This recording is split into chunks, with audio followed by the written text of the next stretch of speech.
Okay, good evening. So for English script, these are my comments. So itong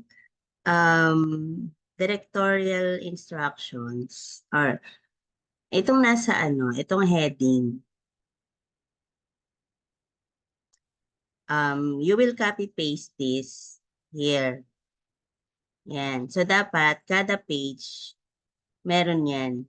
So halimbawa, 7, page 7. So, itong nasa unahan ay page 1 of 7. Tapos yung second page 2 of 7. Yan. So, kada first page ay, kada page ay merong ganyan.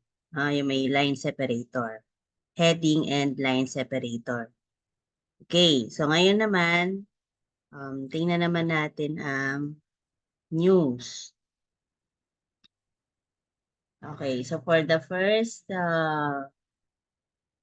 news, ano sana, so kung magagawa ninyo, you create 2 headlines per news para dito sa introduction, yung now for the headlines. So yan yung first headline nyo yung sasabihin ng anchors. Ayan, Redimian writers prepare for DSPC.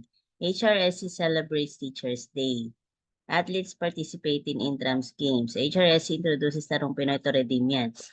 O, tapos yung pangalawa na, yung kapag tatawagin na yung news presenter, i-rephrase natin yung balita or yung headline. So, ganun pa rin siya. Redimian writers prepare for DSPC. O, pwedeng, halimbawa, preparations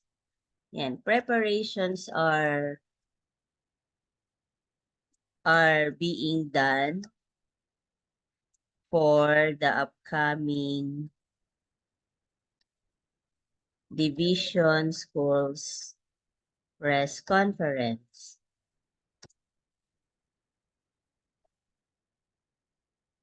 Yan. So, same pa rin naman. Same lang yung thought, pero na-rephrase siya. So, para hindi pa ulit-ulit yung pagkakasabi ng headline. Yan. So, yan. Here is Ayesha Dries for the details. So, ayun na siya. Okay? So, kung magagawa ninyo na dalawang headline para yung isang headline, doon siya sa introduction ng anchor. Tapos, yung pangalawa, um, doon naman siya kapag tatawagin na yung news presenter. Okay, let's see the first news. The Redimian Writers Group is buzzing with anticipation as they are prepared for the upcoming competition. The group, known for this commitment for nurturing emerging talent, has been working tirelessly to ensure its members are prepared. Okay, two wordy lang. At the upcoming challenges, the group's dedication to its members has fostered a supportive and collaborative environment, encouraging members to push their boundaries and strive for excellence. With the DSPC, so kapag una ninyong binanggit yung DSPC, buo siya, di ba? Division Schools Press Conference.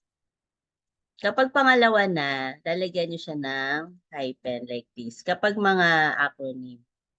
Yan. Para pag binasa siya, DSPC. Yan. Okay. Masyadong parang feature style etong news nyo. So, pwede mo sabihin na students in Holy Redeemer School of Kabuyao are preparing for the Division Schools Press Conference, which will be held on October 18 and 19. Yan. So, ibanggitin nyo kung ano yung date. So, yung event, tapos date, kailan yung date, kailan yung event, tapos saan, where will it be held? So, at Mamatid Elementary School. Yan. Tapos, paano yung preparation ng school natin, ang mga Redimians. So, the student writers undergo, or the student writers train with the school paper advisor, Miss Roslyn Barcoma, and other journalism coaches, namely Kyla Pesquesa, Erica Taranco. So banggitin niyo yung mga yung mga kung sino yung nagtitrain sa inyo. O, tapos paano kayo nagtitrain? They have face-to-face and online training. Yan. So, 'di ba, may schedule tayo ng training na every day, no? Different category. Yan. So, lagay nyo na from Monday to Friday, the journalists or the student journalists are having a training after classes. Yan, from 2:30 to 4:30 p.m. Ayun. Tapos on Saturday, they have or they are being trained online. Yan. So through Zoom kasi hindi pa naman tayo nakakapag-training ng Saturday, 'di ba? Na face to face. So lagi tayong online pag Saturday. Ayun ha, so banggitin nyo to. So, nice, good attempt no, dito sa news na to. Medyo lang siya, too wordy and more on feature article. So, kapag news, you just tell the details, the event, kailan na mangyayari, paano siya mangyayari, saan gaganapin, gano'n ha. So, improve pa itong news 1. Idagdag nyo na lang yung yung mga details. Ito. O, yan, dagdag nyo na lang ito. Tapos, sino yung mga trainers? So, the trainers are, ako, yan, Teacher Rose, Teacher Kyla, Teacher Ann, pa ba? Teacher Hannah, sino pa ba? Teacher, who else? Ayan, ulit. Miss Kyla, Miss Erica, yun, Teacher Bea, yan, Miss Bea, Miss Ann, and Miss Erica. Tapos Miss Rose. Yan, banggitin niyo yung yung mga trainers. Okay? So, okay, si Ayesha yun. O, Ayesha, kindly revise your news 1. Next, let's have naman this, HRSC celebrates Teacher's Day. So, ano ang pwedeng maging alternate headline for this? Yan, teacher celebrates, HRS celebrates Teacher's Day. O, pwede ring Redimians. I-re-type nyo to ha. Kayo lang kayo mag-e-edit. Redimians join the celebration of World Teachers Day. Ayun. Iba na yung hindi siya kapareho nung yung nasa headline kanina na binanggit ng Anchor. Okay, Rafael Bedinco files this report. So let's have this one. Teachers Day is celebrated annually to honor our teachers' hard work, sacrifices, and love for their students. Okay, do not use first-person pronouns like our, we, yan, yung us, or don't use those pronouns. So, kailangan third person. You are reporting. Parang reporter ka nung event, you are not included in the parang it's not about you, no? So you report about what happened. Okay, so Teachers Day is celebrated annually to honor, alisin natin yan, or lagyan natin the teachers' hard work, sacrifices, and love for their students. This year, ayan, alisin na natin yung our school. Holy Redeemer School of Cabuyao organized a series of events to celebrate this occasion. Students, teachers, and staff attended a Holy Mass before the main event. The main event of the Teachers' Day had many activities for the teachers and staff while the students watched from the seats below. These activities include the mini-me, wherein the teachers chose a student that looked exactly like them and walked down the stage along. There were also games like Family Feud and Bring Me. Students also gave the teachers gifts to show their appreciation for all the contributions and help of their teachers in their life and academics. Ayun, okay naman. Okay na tong ano, tong news na ni Joaquin. So ito na lang, yung alisin na lang yung hour. Okay, yung hour school. Ayan, next, let's have the third news. Athletes participate in intrams games. Anong pwede nating i-ano yan? I-ano dyan? HRSC conducts intramurals. HRSC conducts intramurals.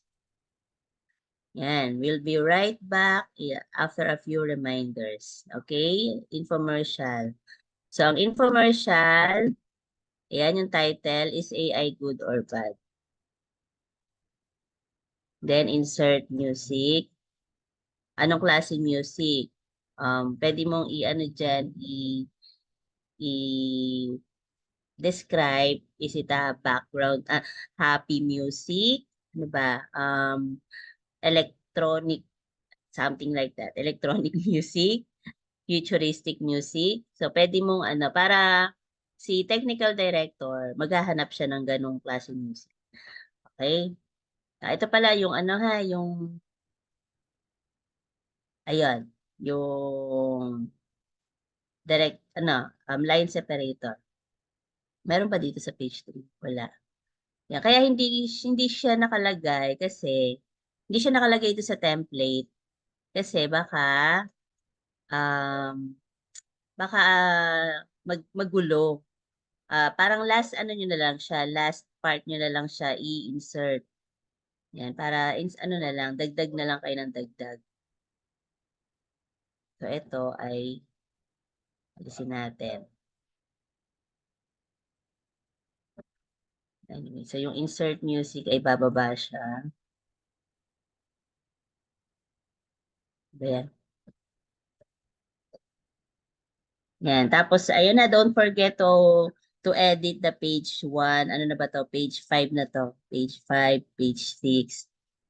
Okay, this AI program is incredible. It can write entire essays, translate languages, even compose music. But what about the jobs? What about our privacy? What happens when AI becomes smarter than us? You're right, there are risks, but AI can also solve some of the world's biggest problems. Imagine curing diseases, ending poverty, even exploring space. Maybe, but we need to be careful. We need to make sure AI is used for good, not for profit or power. Okay, narrator. Pwedeng ano na, ito na yung punchline. Lagay niyo, punchline. The debate about AI is just beginning. What will the future hold? Will it force for good or threat?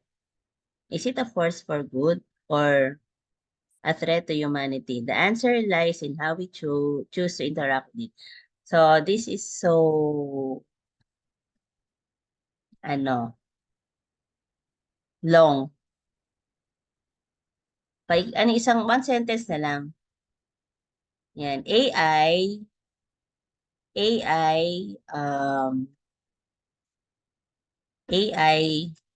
artificial intelligence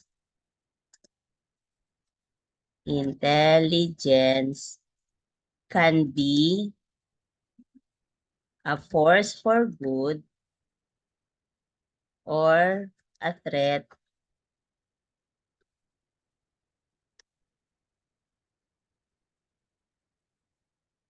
to humanity.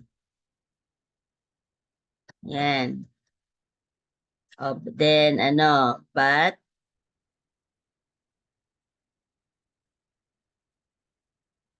but the real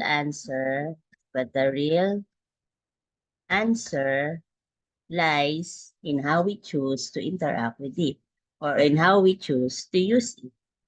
Ayun. Tapos, ano pala, ito, bold underline. Yan. Lahat ng hindi sinasalita, bold underline.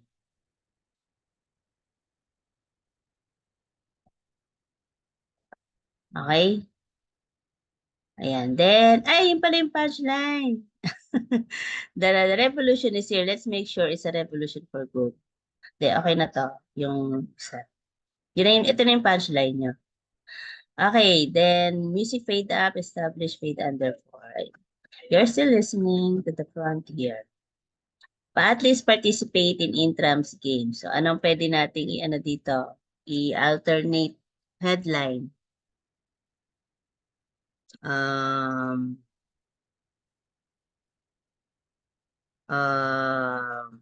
Predimians show the Demians show their what? Their athletic skills. Athletic skills in intramurals. Yeah. Let's hear it once again from our correspondent, Ayesha Dries. Ayesha? Yan. Yan. Page 6 of 7. Yan. The annual HRSC Intramurals 2024 took place from September 26 to 24, 2024, bringing together students and athletes to compete in various activities. This year's team, championing mind, power, and health through excellence and unity in sports, aimed to foster friendly and healthy competition among other participants. Events included basketball, badminton, and volleyball, with teams representing different grades. The ultimate goal was to promote teamwork and school spirit. The event was an unforgettable and experience filled with okay, alisin natin to kasi ano siya opinion. Yan. So ano na lang, um, the event was the oh, Redimians participated, teams representing different grades. Ultimate goal was to promote teamwork and suspense. At the end of the at the end of the two-day event, yan, the winners, or ano ba yun? The champions were recognized.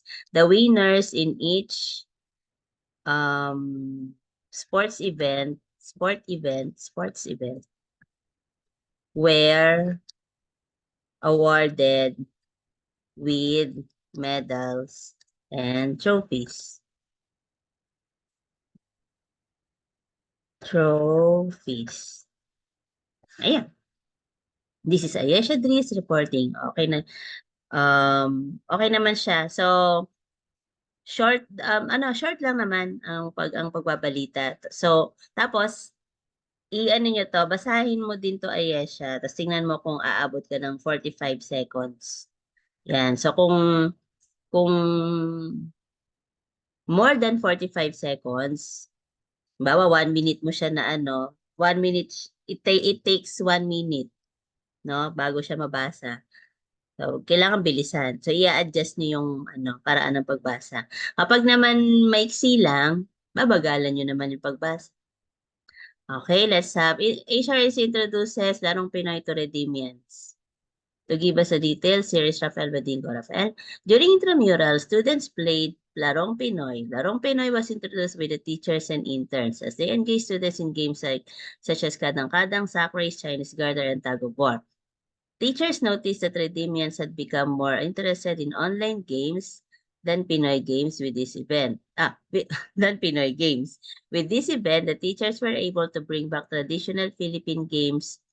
Gawin natin to, yung teachers notice, ano na lang, according to, kunyari may nag-interview kayo. According to the teachers of HRSC,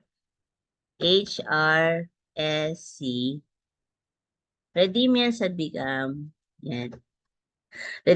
Redimians had become, not experience. Students had fun during the event, which was the teacher's subjective. They engaged both young and older students in the games and helped them to familiarize them with how to play the mentioned games. Okay. Yan. Ano ulit to? And that concludes our news for today. And page 7 of 7.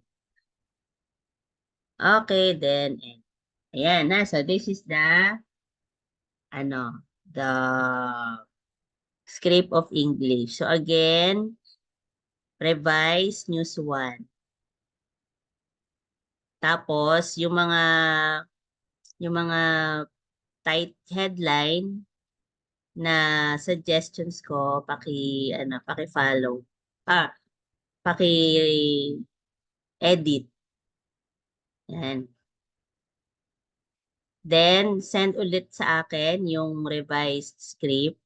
Tapos by Tuesday. Yan, Tuesday tayo magte-training sa school ng face to face. Yan, ano niyo na, papracticein niyo na 'to. Babasahin niyo na. So, pagka pasa sa akin ng script 1, I will give you another assignment, no? Para dalawang script ang magagawa nyo, dalawang script yung mapapractice natin sa Tuesday. So, you can, I'll be waiting for the revised script today, tonight, and tomorrow. Tapos, tomorrow, i-assign or ibibigay ko na yung second activity or second script. Okay.